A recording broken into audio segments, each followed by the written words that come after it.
क्या हमारे लड्डू गोपाल जी जागृत हैं? ये जानने की जिज्ञासा हम सभी के मन में रहती है।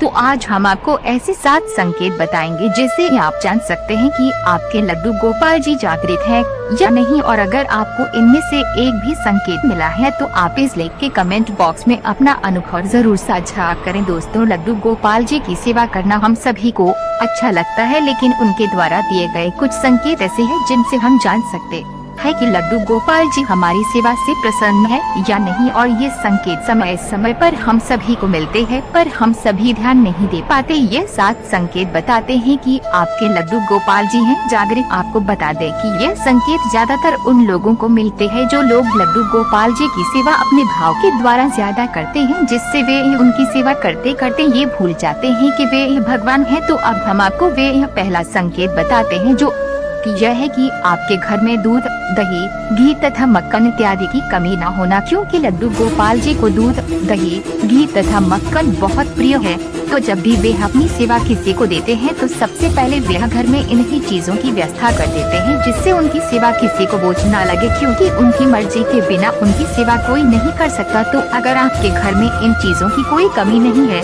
तो आप समझ जाएं कि आपके लड्डू गोपाल जी जागृत हैं। दूसरा संकेत है उनके कपड़े। तो जब भी आप लड्डू गोपाल जी को नहलाने के बाद उनके 2 या 3 कपड़े निकाल कर रखें कि उन्हें इनमें से कोई एक कपड़े पहनाए जाएंगे। लेकिन जब उन्हें कपड़े पहनाने की बारी आए तो आपको किसी वजह से उन्हें वे कपड़े छोड़कर कोई दूसरे कपड़े पहनाने पड़े, तो आप समझ जाना कि आपके लड्डू गोपाल जी जागृत हैं और वे अपनी पसंद और नापसंद के हिसाब से अपनी सेवा करवा रहे हैं। वही तीसरा संकेत ये है, यदि आपके मन में अचानक से कोई चीज बनाकर लड्डू गोपाल जी को खिलाने का भाव आए या आपको लगे कि चलो आज ठाकुर जी को ये भोग लगाते हैं, तब आप समझ जाना कि लड्डू गोपाल जी खुद वह चीज खाना चाह रहे हैं, इसीलिए आपके मन में ये भाव आया है।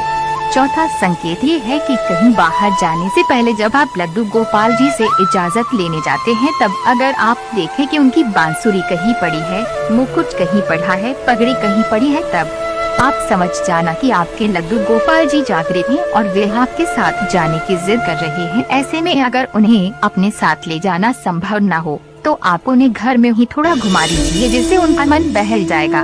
5वां संकेत ये है कि जब आप सुबह उन्हें स्नान कराने ले जाएं, उस समय सारी तैयारी करने के बाद भी आप बार बार कोई चीज भूल जाएं और आपको बार बार उठना पड़े, तब आप समझ जाना कि आपके लड्डू गोपाल जी जागृत हैं और वे आपको थोड़ा सा परेशान करके खुश हो रहे हैं।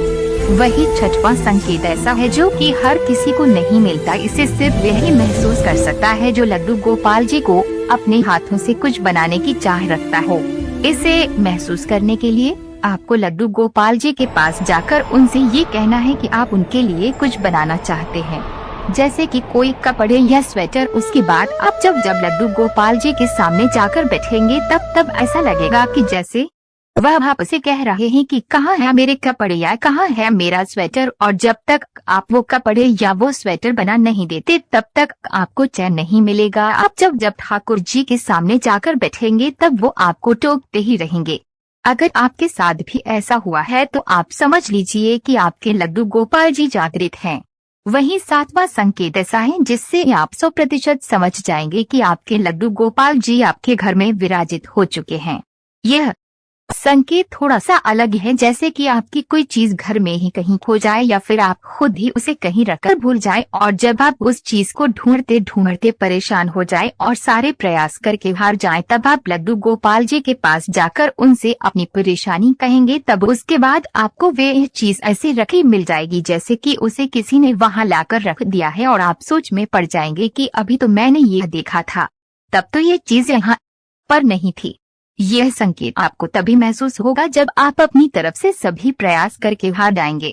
क्योंकि भगवान श्री कृष्ण जी की सेवा में कर्म की प्रधानता है। वह कहते हैं कि तुम्हारे हाथ में सिर्फ कर्म करना, एक फल देना तो मेरे हाथ में है। इसलिए जब हम अपना 100% लगा चुके होते हैं तब उसके बाद की बागडोर भगवान श्री कृष्ण जी खुद संभालते हैं। तो दोस्तों, कमेंट बॉक्स में जरूर बताइए कि आपको कोई संकेत मिला है लड्डू गोपाल जी के जागृत होने का।